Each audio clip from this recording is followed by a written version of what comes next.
The U.S. President Donald Trump has outlined conditions for a possible agreement with Iran, with the White House saying that Trump will only accept a deal that satisfies his red lines. In a lengthy post on Truth Social, Trump listed what a potential deal must include.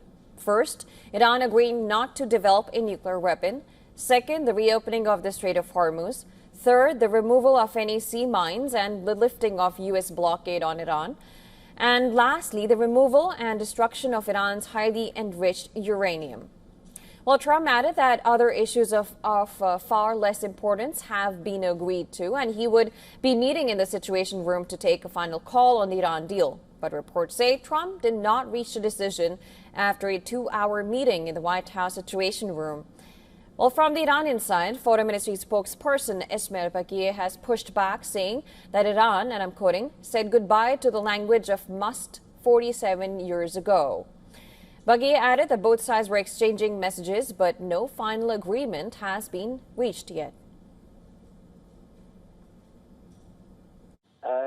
We said goodbye to the language of must 47 years ago. None of the Western parties, when speaking about the Islamic Republic of Iran, can use the language of must. We make our own decisions based on the interests and rights of the Iranian nation. Now, when asked about the issue of nuclear weapons, Baghieh made it clear that Iran is focused on ending the war at this stage, reiterating Iran's earlier stance of leaving contentious issues like its nuclear program out of an interim deal. As I speak to you now, the exchange of messages is continuing, but an understanding has not been finalized. Regarding other points that have been mentioned, including the nuclear issue, I stress again that at this stage we are focused on ending the war. Therefore, we have nothing to say about the details of the nuclear issue at this stage. Another pushback came from Ibrahim Azizi, head of the Iranian Parliament's National Security and Foreign Policy Commission. In a post on X, Azizi wrote, and I'm quoting, "Trump should understand Iran as the victor on the ground, sets the terms, cash for cash, credit for credit, nothing for nothing, and that applies only to issues actually under negotiation, not his fantasies." Separately, in a phone call with Qatar's Emir, Iranian President Masoud Pezeshkian said Iran was ready to achieve a dignified framework to end the war. Now, in Washington, U.S. Secretary of State Marco Rubio hosted Pakistani Foreign Minister Ishaq Dar for talks that were expected to include the latest developments in negotiations on ending the war. Meanwhile, in Tehran, thousands gathered in support of Iran's Supreme Leader Moshtaba Khamenei. The demonstrators slammed Trump's comments and voiced skepticism over a proposed plan to extend the ceasefire.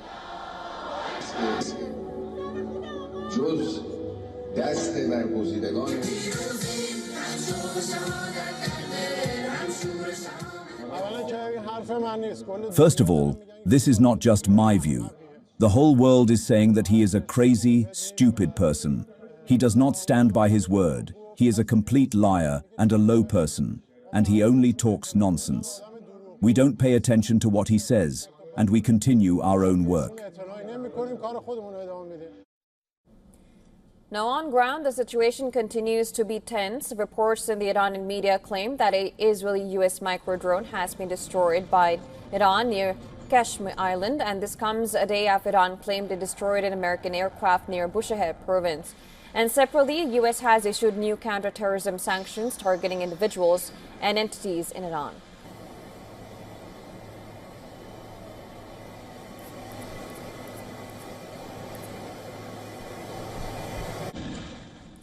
All right, to discuss more on this, we are now being joined by James A. Russell from Washington, D.C. He's an emeritus professor at the Naval Postgraduate School. Thank you so much for joining us on the broadcast. Always a pleasure talking to you.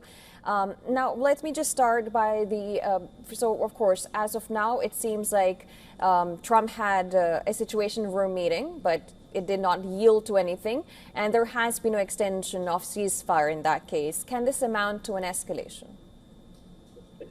Escalation is always a possibility in a circumstance like this.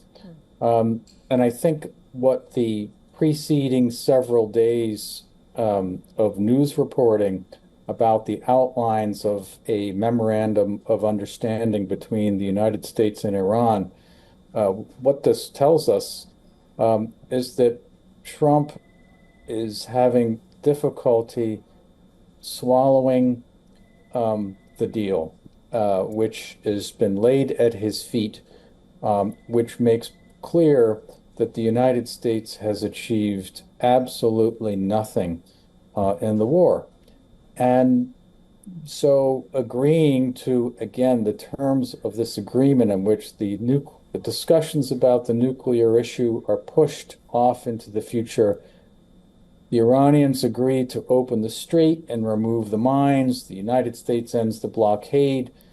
And then the United States lifts sanctions on Iran to resume oil sales, basically means that the circumstance is what it is, which is that the Iranians have the upper hand, which Trump has a great deal of difficulty in swallowing. So he's got to sort of man up, as it were, and acknowledge the fact that the United States and the Israelis have been engaged in this war for the last couple of months, and it's been a complete catastrophe. They've achieved nothing. None of their strategic objectives have been realized. I was going to come to that because U.S. Secretary of State Marco Rubio had explicitly stated that destroying Iran's ballistic missile program is a primary objective of the U.S. military operations.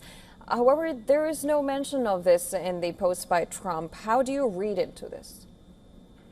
Well, this is one of a couple of issues that figured into this broader framework, as it were grievances, list of grievances between the United States, Israel, and Iran, which included the ballistic missile program, which included Iran's support to its proxy forces.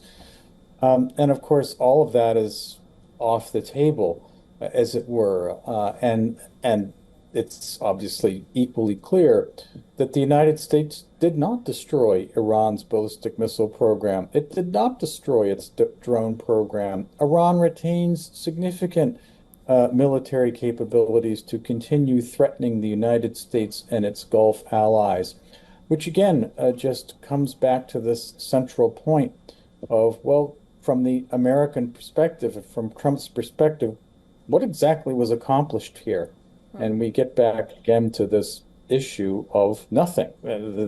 None of the significant issues were resolved in ways that were favorable to American interests as they were defined by Trump.